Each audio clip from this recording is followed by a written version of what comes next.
And me the story be a bremo me bo video no echo viral. Now before that no me the picture be a tremo na me ma mo ti ase say ebi mo e de ye propaganda can say President Mahama wa man the bodyguards abo Reverend Osubempa. Answer the better as on the subscribe and click the notification bell no and no end the screen so we understand latest news be about one sa ebeka. And I me no ka say wo kwa ghpage.com wo mo ka the story be ato ho say Mahama ama the bodyguards assault Reverend Osubempa.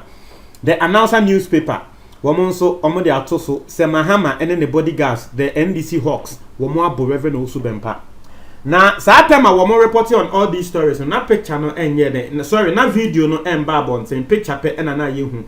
Na picture ni mu no ubehu ne say ne kre say what the picture ne kasa obeka say ne kre ase na Mahama nkrofo bi ase womo to womo nsa ne nyama bi abo Osubempa ne nyama. But video no say na we hu say eda screen so no ubehu ne say intokwa ensi. If this is your first time I would hear asem we are member of summary na Reverend Osubempa nkasa aba bonten e de nsem abetudwa this particular matter home.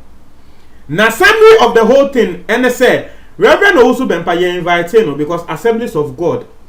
a particular branch sa branch no ho na Mahama work on so say woni ma woni say Mahama work on so Assemblies of God.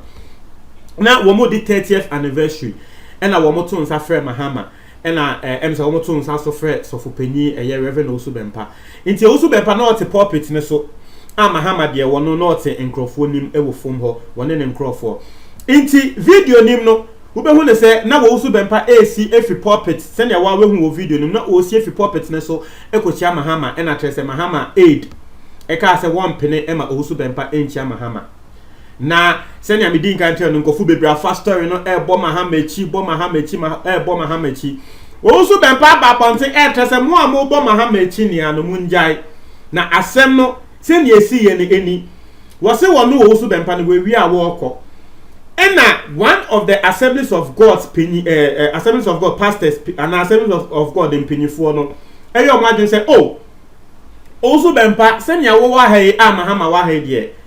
e be asempa say obe den obekwa kochia Mahama inti Assemblies of God penyin no e di because video no sha bon say na wo bi e di Osubempa enim entoma ni pa connection no hwa ene Mahama entoma wo hye na epe Assemblies of God 30th anniversary entoma wo mo etwa inti wo se penyin ne edi nanim ekọ Mahama ho se wo ma Osubempa chia Mahama na wo no Osubempa se wo du Mahama ho na wo te se abranche bia wo ne Mahama baaye no waka se no Osubempa ya ma wo chia Mahama na wo se eho Osubempa na kasa nenu mu nsemo wakoka e wona asori wo preach no wona kasa ka wona asori se eho na Mahama kasa ka se hey menya sa o se Mahama ka che ni nipa na wo ka se wo ma Osubempa enchia Mahama no Mahama ka che ni nipa se ni nipa njai de wo ye no na Mahama tire ne nsa efre wo Osubempa se Reverend Brana be chiame ena wono wo Osubempa wo kochia Mahama it was finally no video na aba bonti aye ni aye ka ho asem no finally Mahama ehia na Mahama twene nsa efre se Osubempa brana be chiame Mahama ka kire sa ni nipa ne se wo njai nti wo mo a wo mo de asem wi eye propaganda no Osubempa nkasa aba bonti e de nsem wi atodwa na menim se ngofo bebre ni bewu because I've seen a lot of people and the Mahama there or you're very intolerant and the Osubempa say what chiawa oh yes say sisi a Osubempa nankasa na aba bontini asemu aba betudwa no iti mo ana mo di Mahama attend because of this no say sisi a mo niewu sisi asemu niewu omo ka ene Mahama yes say say sisi a no mo niewu now a lot of people actually commenting on this. Now one very big blogger a friend of Biscal Nana Prempe one also ekasa fa asem we ho na assembly see here no Nana Prempe so babonti because of video na one also enya a hwe ye nti no Nana Prempe babonti e nsem betu dwa se dabi wo mo abobo ka se Mahama ma ne nkrofo abo Osubempa na ye ntro na enye sa na see ye ene nti Osubempa san so babonti e wo bekan no Nana Prempe e posti sa video na of Osubempa a wo kasa Osubempa can say oh sansema wo mo ka no enye sa na esi ye no biska Nana Prempe e de abeto abonti Nana Prempe e tre So Reverend Owusu Bempah has confirmed that ex-President Mahama is such a humble person.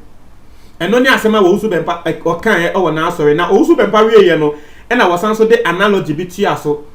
Say if grace is calling for you, sin can never stop it. And only asema Owusu Bempah kan international say Owusu Bempah refer to the whole thing. They say ebia Mahama is grace and nipa na Mahama no or nipa na oka Mahama ho na wo prevent Owusu Bempah from meeting Mahama no wo no ye sin. But asem we no e wo say ye nia ye hia ade baako efrim. A lot of these political heads no Bosha wo mo ankasa ne de ase wo mo ankasa ne they are very cool, but nkofo a surround you omo no and asebe wo mo very intolerant because show wo be beka say one blogger bi me refi ni din em say bibi anoche wono so kasa wa asem we ho a blogger na eka say we dey wono what Mahama nipa na say because Owusu Bempah kansenfon afa Mahama ho just say Owusu Bempah kansema egu Mahama ho fi afa Mahama ho enti say Owusu Bempah ebetia Mahama na Mahama nipa say won peni a wono blogger no what ase me so me mamoti ase esa but asem ne say onu Mahama na yaka sansem we afa ne ho no wono kra atene ne nsa say wo ye den wo gi Owusu Bempah na wu nipa na woka Mahama ho no wu nipa na woni Mahama aba no. I want Ghanaians to actually realize this. Say most of the times no ye di political heads na tem mbo ye say Akufo-Addo aye say wo be hwe no na eye obi a wo Akufo-Addo ne circle no e na wakoye sa de no ba because wo ben Akufo-Addo nti no na e de ahye no em say de make no moti ase o sa pepepe e na esi e wo Ghana ha sei mo be kaya embra e ba bonte se Mahama akase tia otumfuo Mahama akase tia otumfuo no na wo kwa asem ni mu a na Mahama na nkasa no won kan word bia yo eye wono Mahama ne hu nipa eye Julius Debra na Julius Debra ne ye den e tre na adwen e na Ghana fo ni a ye kan ye esi Mahama so se hey Mahama akase tia eye otumfuo se tutu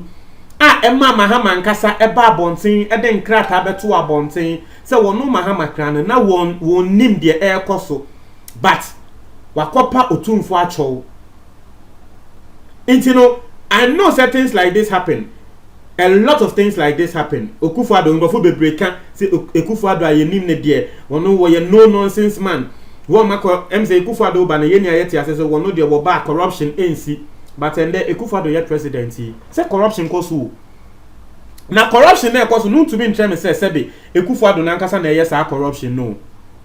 eye wo mo a wo de omo ato positions bi mu wo mo greediness and I said the Emma sa corruption air cost but need the echi ye koba ye de beba bebo Akufo-Addo. And you know this thing has actually proven that say our political heads na nkasa mpanyimfo no eya na wo mo bra wo mo ho ase but wo mo wa around no I go say may his soul rest in peace. Osofo Odro Evangelist Odro may his soul rest in peace. Ni preaching bia up till now preaching wo ye ya che over 10 years ni up till now metemeka mu na me drive ya me boss a preaching no asema Osofo Odro okan no na ya asresem wo se ewiase angasa sa na ete na wo behwe wo bi yemfa ne say asoja for example na wo man no wo say asoja ni wo say asoja ni na wo ye panyi yemfa say asoja fo panyi pa e wo Ghana ha say no wo no nkasa de unhu say sebe wo ma ne hu so wo hu say o asem bi esi wo say hey me asoja ni me chew but wo mu a wo wura asoja mu 1 month ago obi a wo ko asoja 2 months or pass 6 months na nsen no obo say wo no mo enam krom na we pagya na beti say hey we di boni say me chew akọ we di boni say me bo but impanyifo na wo mo wo asoja mu na nkasa no wo mo nyesa na sa na etie. This is a typical example. Wo no panyi na sebe ngofo so say ya kansenfo afa ne ho no wo no kra tene ne nsa se wo gi nipa ko no na vo a wo kra no ye nimo wa sebe Owusu Bempah ne kra no wo nimo wan bo wudi na wo mom wo be ka se wo mpene e ma Owusu Bempah enchia no na yɛda nyankopɔn ase sɛ owusu bɛmpa nkasa aba abɔnten ebeyi mahamati efiri asɛm wei mu. Now I know that because of political affiliations, no still we be more say oh we dey but yeah there also be mpananka sa na aba abonten a wabeka. Inti montre mo adwen e comment box ni motie for me da ase.